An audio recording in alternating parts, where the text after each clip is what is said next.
Andrea Bissoli, Presidente della Confartigianato di Verona. Presidente, la provincia di Verona è tra le province fondamentali del Veneto per i prodotti tipici, anzi diremo che è un po' il motore per l'agroalimentare del Veneto. Qui l'artigianato è ovviamente uno dei protagonisti e le vostre imprese e i vostri prodotti. Cosa avete portato?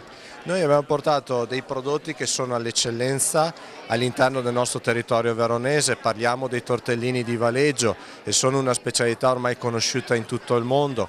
Parliamo del formaggio DOP Monte Veronese, che è un prodotto di nicchia che però si sta via via affacciando su tutti i mercati nazionali e internazionali, per non parlare poi dei nostri vini tradizionali e conosciuti in tutto il mondo.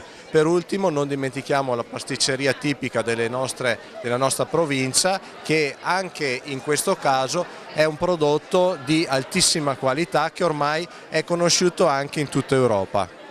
È la prima volta che gli alimentaristi della Confartigianato di Verona vengono qua a Bruxelles a presentare i loro prodotti? Sì, diciamo che come prima volta e visto l'affluenza del pubblico abbiamo fatto centro, è un grande successo che noi ci auguriamo di replicare anche in altre edizioni, perché è importantissimo che i prodotti del Veneto e in particolare io rappresento Verona e quindi i prodotti di Verona siano conosciuti ancora di più in maniera tangibile, quindi gustandoli in tutta Europa, e questo è il posto secondo me ideale proprio per fare questo tipo di pubblicità per i nostri prodotti.